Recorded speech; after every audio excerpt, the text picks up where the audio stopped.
All right, so a lot of matchups have been announced lately for early next year, and a lot of them are fucking bangers. So I'm gonna go over them in this video. All the sick matchups that they've announced for February and March. We've already really covered January, but these ones are sweet. And I'm going to go in chronological order, starting with these two, going to Duplessis Strickland, then to Jared Cannonier Rodriguez, then to Blades Kunev, which is horrible, and I'll have a lot to say. Not a lot. It's just horrible. But next, and and next, Bovich versus Oberg, and then that's it. So yeah, I'm going to be going over these matchups for early next year. They're starting off with some bangers. And we'll start with this one. Adesanya versus Imavov on February 1st in Saudi Arabia. They are stacking a Saudi Arabia card once again. Let's see here. Take this off. They're stacking a Saudi Arabia card again, which is no surprise there. They're going to stack the card if it's in the Middle East and have no women's fights on there. I wonder why. So yeah, this is going to be the main event. It's amazing. I like this fight. It's not the best fight that could have made it middleweight, I don't think, for Izzy. I feel like Imavov is the least interesting top contender, to be honest, at middleweight. But if Izzy can beat him, that is impressive because Imavov is no joke. And I am kind of leaning towards Izzy in this fight for some reason. I feel like he still has it to a degree. I'm not an Israel Adesanya fan. I actually hate him. But I see him winning in the striking. Imavov will be tricky in the striking, I think. Shit. No, I have to go Imavov. How Izzy has looked for his past couple fights besides the knockout, the whole reason I went with Duplessis is he just looks bad. But I don't think Imavov is Duplessis. Is Imavov on the level of Cannonier and Marvin Vittori and all of them who got really, really close decisions? I think he's a little bit better. So yeah, I'm going to switch that. I'm going to go Imavov. I have no idea who I'm going to pick in any of these matchups going into this video, so I'm pretty much picking on the spot. But Imavov, I think, is a little bit better than these guys who have gotten really close to beating Adesanya in the past. So I will go with Imavov with tricky striking and a grappling offense that's better than fucking Marvin Vittori, I would think, at this point. How Imavov had Cannonier on skates, Adesanya couldn't do that. So I think if anybody's getting finished, it will be Adesanya, which is hard to say because Adesanya doesn't really get finished besides choke. And I do think he could get choked out, to be honest, by Imavov. But yeah, I think Imavov is a little bit better than Adesanya's past opponents, so I do think he probably will get this one done, but it's very close. I don't think this is Imavov's, I don't think Imavov has a huge advantage in any way. I think this is going to be a seriously, insanely close fight. Or if anybody's getting finished, though, I think Adesanya is going to get knocked out or submitted. So just from that alone, I'll go Imavov. And a close decision in Saudi Arabia, I'll go Imavov to win this one. But very close, very interesting matchup. Sick main event. Weird comeback fight for Izzy, in my opinion, a little bit. But next, another sick fight on this card. Magomedov, wow. Shah Magomedov versus Michael Venom Paige. Michael Venom Paige comes up from welterweight to fight Shah Magomedov. Epic striking fight. I love it. It's sick. I'm all for it. Very, very, very tricky to pick who's going to win this fight. I feel like Michael Venom Paige has an edge in overall just crispness. And power, definitely, I think Michael Venom Paige has the edge. Maybe not at middleweight. It is weird that he's coming up from welterweight. That might make a big difference. I don't really know yet. But Shah has proven that he can knock people out, but he has not really knocked anyone out in a super... He hasn't shown that he can knock people out unless they're literally just standing there in front of him or it's super goofy. He is very good at striking, and a big thing about Shah is he's very, very durable also. I don't see him getting chinned by Michael Venom Paige. So who's going to win? I don't see Shah knocking out Paige, to be honest. I think this will be a decision. So who's going to win the decision in this striking fight? It's very difficult for me to say. I will say that the welterweight going up to middleweight, the weight change will be a big factor, I think, in this fight. I think Magomedov will kind of show why weight is important from welterweight to middleweight a little bit in this fight. But I don't think he'll do it through grappling. I don't think Magomedov is going to go for a takedown or anything. I don't think he's going to try to grapple with Paige. I do think he will just strike with him. Unless he gets overwhelmed. Ian Gary said he was just going to strike with him. Or maybe he did. I don't know. He got shit on in the striking, is what I'm saying. Shara seems to get beat on the feet sometimes and then still just says, fuck it, I'm not wrestling. No wrestling allowed is kind of what I think Shara's mindset is. So,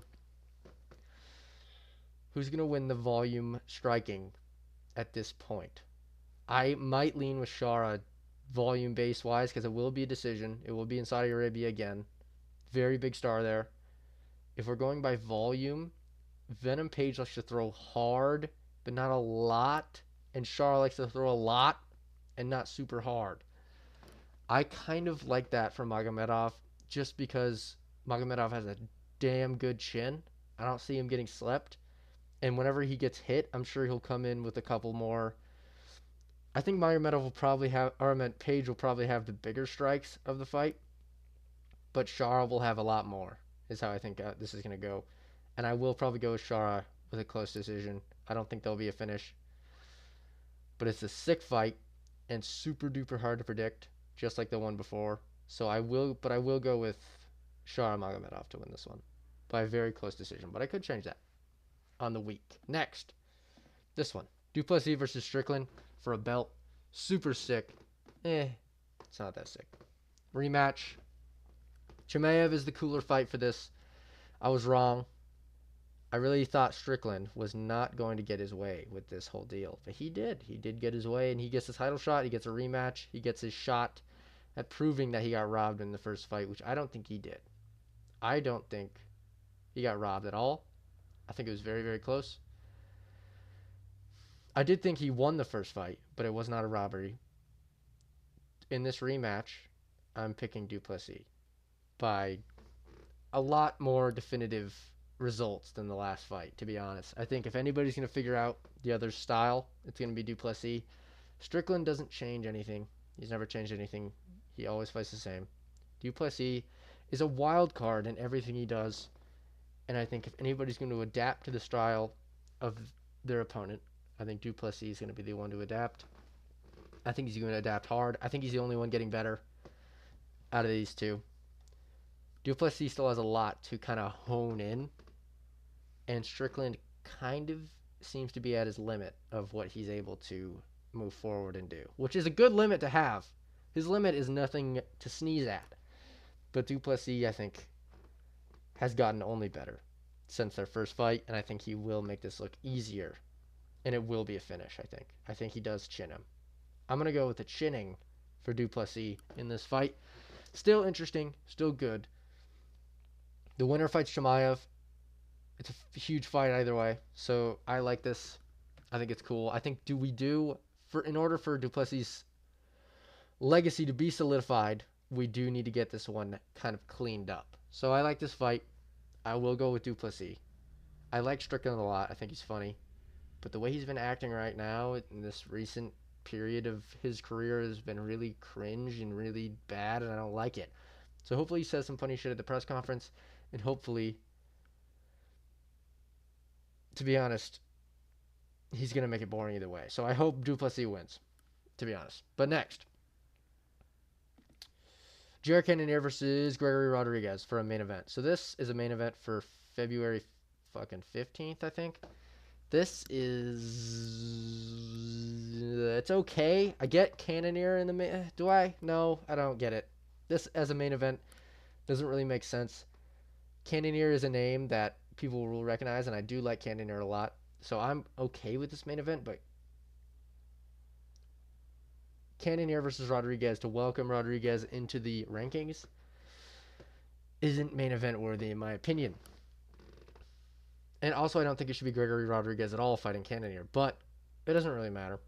It's kind of cool. I am very scared for Cannonier going into this fight. He's been chinning in his last two fights. The first one was early against Imol, I will say that, but the second one was not. He didn't get chinned. He survived. But Kaio pretty much killed him in the 5th round, and he just kind of came back to life randomly. So, not good for Cannonier, durability-wise, going into this fight against a super strong power puncher in Gregory Rodriguez. I'm not liking this for Cannonier. I do think he'll get caught. I do think he'll get finished. I want Cannonier to win. I picked Cannonier going into the Barajo fight. Picked him going into the Imol fight. I like him a lot. I think he's very good. Gregory Rodriguez has a lot of power, and I think he will catch him and knock him out. If this does go to a decision, I do have Cannonier winning, but I don't think it'll get there. And I think Rodriguez will get this one done. But yeah, that's what this main event's all about. Kind of a weird main event to have.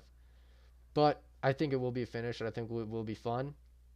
And if Gregory Rodriguez knocks out Jared Cannonier in spectacular fashion, that does make a name for himself in the middleweight rankings. And he's an interesting fighter overall. He's very powerful. He's fun to watch. And him in the rankings kind of mingling in there is cool to me. So yeah, I don't hate this fight. I just wish it wasn't. I wish it was the co-main event of a fight night, or like first on the main card of a pay-per-view. But yeah, whatever. It's cool. Next, this garbage shit on February 22nd. Curtis Blades versus Kunev. It's shitty. Why is Kunev getting a debut in his, or getting a number fucking, what, 4 or 5 in his debut? That's insane work. Curtis Blades. This is probably good for Curtis Blades, to be honest. He's probably getting paid a shitload, and I think Curtis Blades fucking dominates this guy. Who is this guy? I know he won on the Contender Series, but who gives a shit? I know he beat up Renan Ferreira, but he got popped for roids, so who gives a shit? He's a big fat loser. Why are they giving him... I don't get why they're giving him Blades. Blades has deserved... I thought they were going to make the Blades... I wanted them to make Blades versus Volkov, too. But I guess timing-wise, it doesn't make much sense. I guess, because Blades wants to get in there earlier, it seems. But this fight is stupid. I think Blade kills him, and I think it does nothing for the heavyweight division. Except for maybe...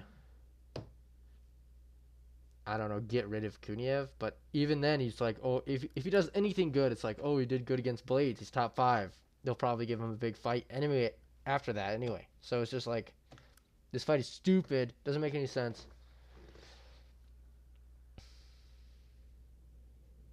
But yeah, I got Curtis Blades by domination in whatever he wants. Probably knockout, to be honest. But yeah, there's that. Stupid fight. Don't know why they did that. Next. Jan Blachowicz versus Carlos Oberg. So hard to say with this mask on. Very scared for Jan Blachowicz in this fight. Oberg has looked good in a lot of his recent performances. He looked very good against Volkan Ozdemir. It was a close fight, I will say that. And I think Jan Blachowicz, coming into this supreme condition, beats the fuck out of Oberg. I like Blachowicz. I respect his skill a lot. I think he's very good. But there's just some performances and his current state right now that just make me think, oh, Oberg might fuck him up. His